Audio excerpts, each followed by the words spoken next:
Hello everyone, and thank you for being here. I hope you are well and that you continue to stay safe. I'm Elizabeth Serlemitsos from the Johns Hopkins Center for Communication Programs Breakthrough Action Project. I'm here to kick off this session where we will discuss the importance of reflecting on our work. Although reflection is a topic with a lot of support and nearly everyone you speak to will agree that it is a valuable exercise that needs to be incorporated into the daily working of our teams and organizations, we do feel that everyone can benefit with a bit more help on the how-to side of pausing and reflecting. Therefore, it is great that we are using the platform of the Curve to pause and reflect on the value and process of regular and systematic approaches to reviewing and improving our work. As a very brief overview of the agenda of this session, I think you'll all agree that the value proposition of pausing and reflecting is established. Therefore, I will start off by speaking about the cultural shifts needed in an organization for pause and reflect to take hold. Jaret will show us some effective techniques on how to actually run pause and reflect sessions. Adolor will explore barriers to engaging in regular pause and reflect and possible solutions, and Helen will close out the session with a discussion on helping organizations to analyze and use data, especially when there may be M&E expertise in-house. So, let's begin. There are 8 basic principles to follow in order to cultivate an open mindset. Number 1, identify expectations and then flip them around. For example, ask yourself these questions. What have you understood to be true about the topic? How can you be 100% sure that it is true? What would happen if the opposite was actually true or also true? Number 2, be deliberate. When working on things that are known or familiar, you tend to operate without deep thought. By deliberately slowing down, you can force yourself to experience each step more slowly, and you leave room open for thought and analysis. Number 3, avoid assumptions. When something is familiar, you tend to think that you know how it will go. Resist that temptation to make these assumptions and to jump to conclusions. Instead, take time to observe and see how things will play out. Be conscious of when you are making assumptions and when you are making direct observations. Number 4, break things down into their component parts. Try to distill a topic or an activity into a simpler form. What are the basic elements? How do they interact? Which elements are important and which are dispensable? Number 5, channel your inner child. Ask simple questions. Ask for simple explanations. Don't make assumptions. Ask why. How does that work? Why do you do it that way? And can you say more about that? Number 6, eliminate should and include might. As we all know, language conditions thought. Shoulds attach you to an outcome. Mights leave open possibility. Let go of mental models and language that leads to closed thinking about expected outcomes. Instead, incorporate language that leads to open thinking about broader possibilities. Number 7, detach your ego. The ego is present to protect you from psychological harm that others may inflict. To maintain a strong ego, we tend to nurture it by knowing things and trying to be right. However, being right is not necessarily a helpful goal for an individual nor for an organization. For an organization to be most successful, it needs to focus on seeing reality as it is, without bias. And finally, number 8, be present. When you are aware of what you are experiencing as you are experiencing it, you are more likely to open your mind as you open your senses. Ask yourself questions. What do you see, hear, smell, feel, taste? What patterns exist? What is confusing? Why? What makes sense? Why? With these steps of cultivating an open mindset, you will be prepared to start to implement your pause and reflect sessions. Thank you, and I'll now pass over to Jaret. Hi, my name is Jaret Cassaniti. I'm the Knowledge Management Advisor on Breakthrough Action, USAID's flagship social and behavior change project.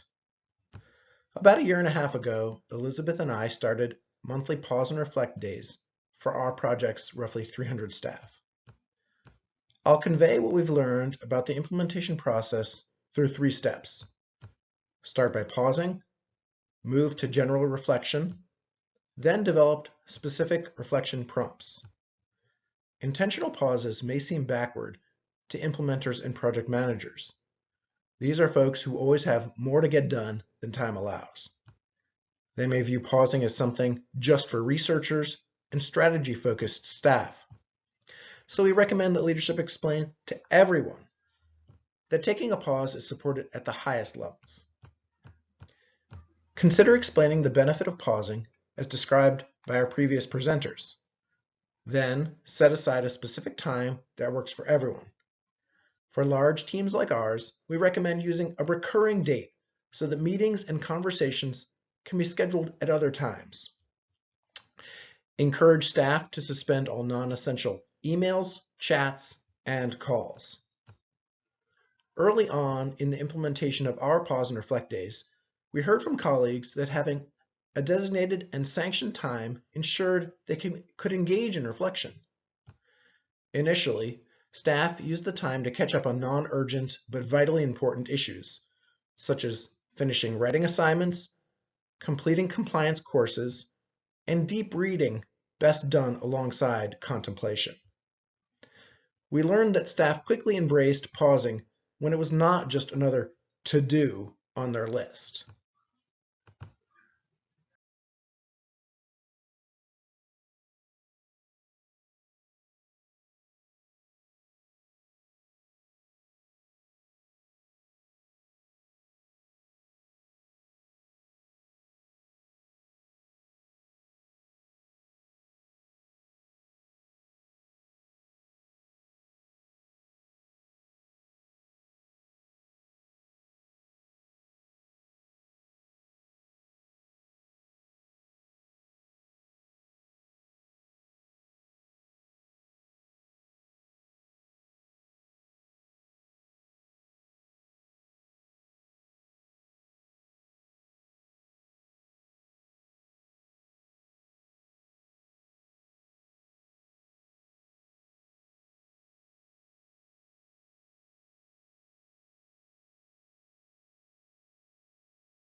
Lastly, we started to provide detailed prompts that were more closely aligned with project goals and objectives. For large projects like ours, these prompts were focused on making sure our many cornfield teams were united when it came to things like project strategy, code of conduct, and knowledge sharing practices. We imagine that smaller teams might prompt reflection on emerging feedback or new information from or regarding project stakeholders or audiences. External data with the potential to affect project work might also be used to stimulate deep thinking and meaningful reflection. These might include new research results, guidance published by technical agencies, changes in government policy, or trends in popular culture. It's at this step when we asked and we also broadened our guidance to include small team reflection. Activities at this level might include an after-action review or harvest meeting to surface lessons learned and explore how these lessons could inform future activities. This sequence, starting with pausing, moving to reflection, then providing specific prompts, worked well for our large team. I'll leave you with a short story I'm rather fond of. There are two guys hanging out, reminiscing about their lives and what the future holds. One turns to the next and exclaims, "You know what I'm looking forward to?" The other looks at him and asks, "What?" "Hindsight," says the first. "I'm looking forward to hindsight." Good afternoon, colleagues, and thanks to my fellow presenters for the earlier presentations. I'm Adolor, and I work with the Center for Cultivating and Social Impact. I'll be looking at overcoming barriers to pause and reflect. Before I start, I'd like to say that whatever we do, we should never stop learning. What are those barriers that can hinder a successful implementation of pause and reflect, or for integrating pause and reflect into our organization? I'll be looking basically at just 4 of them, but I think we have more details in the guide that you can look up later. So, number 1 is lack of leadership. I believe if any organization is going to smoothly implement pause and reflect, leadership is key. Leadership support is very vital. Leadership should champion learning. Leadership should create an enabling environment that supports learning. And that's why I see most people are reluctant to share information, because they are unsure of what system is in place or what structure is even in place to share those information. So creating a pause and reflect sessions can also help such people who are reluctant to find it easy to share. And also creating value. Let colleagues, let employees, let staff see the value in learning and the value in sharing. I think more people will be able to move from being reluctant to share information to sharing information. The third thing is the fear of failure. Many people are willing to share when they are successful, but find it a bit difficult to share failure because they don't know the repercussion in the organization. But again, the leadership should ensure that there's a blame-free culture where people are willing to share failures. And I can bet you that there's a lot an organization can learn even from things that, quote unquote, failed.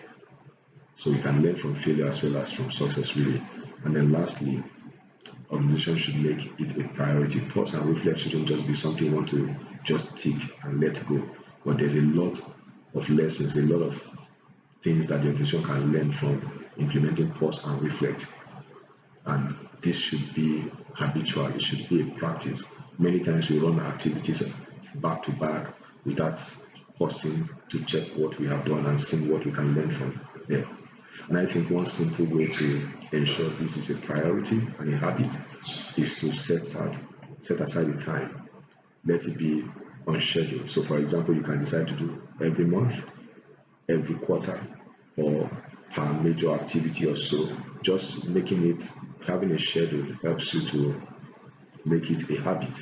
And then when it becomes a habit, then the organization is in to implement it successfully, to integrate pause and reflect in what they do. And I'm sure that organization will definitely be a learning organization. So I think looking at these 4 critical things can help any organization to move from not implementing pause and reflect to implementing pause and reflect. Thank you. Hello, Helen Blackholly. MSI Reproductive Choices. We've changed our name since we last met. So, in 5 minutes, a quick recap on where we went with data. So it's not hard, but finding the meaning I think you've probably all experienced is hard. And I'm going to start with what I started last time, which was the forgetting curve. Because if we haven't applied some of that learning that we had before at the first curve, then we've probably forgotten at least 3/4 of it in 6 days. So practice makes perfect, I think, is the easiest thing to say, and put it into action as quickly as you possibly can. The other messages that we talked about were turning data into insight really does require a very, very curious mindset. And what we said last time was the most powerful questions that you can ask. So what? Now what? And what are you going to do about it? And I hope you've been practicing that over the last few months. The third message from last time was about creating institutional best practice. And the best way to do that is to do it in groups, do it as a co-creation initiative, and make it kind of very, very visible and available, all of that information that you have created. And remember, teams listen to teams. It's far more powerful to hear it from a colleague who has used something, demonstrated something, than somebody telling them what to do. So create institutional best practice. Our fourth message was work as a business partner if you're in an RME team and really, really care about the communication. Somebody said something to me the other day, which was, I haven't got time really to put a summary together. And my response was, if you haven't got time to do a summary, you haven't got time to do the work. The summary to turn things into action is so, so powerful. Business partners, make it simple, make it clear. Fifth question, if you don't know where you're going, if you haven't actually defined the question, you're wasting time, wasting energy, wasting resource. And we talked about the DRIVE model. Define it, research it, then insight, then visualize, and then execute. Get your question right up front. Message 6 was understand your assumptions and thoroughly understand the intervention. Too many mistakes get made because you weren't brought in at the beginning to really understand what's trying to be achieved. And message 7 was, with that data, compare, contrast, and benchmark. And I really hope that you've been practicing that. That makes such a difference, particularly when you can annotate very, very clearly. And then in 8, our message was visualize. Make it so easy to see what is popping in terms of the data. Guide people, show the meaning, make it easy. Number of times that somebody presents something and it isn't labeled as a chart. Very, very frustrating. Bring that story to life with great visuals. And then finally, my message to you last time, and I hope you've all got this one, is have a team leader who really believes in those messages 1 to 8. So I hope you've had a great experience practicing that. I'm sure you have. I'm sure you're seeing the results, and well done to you all.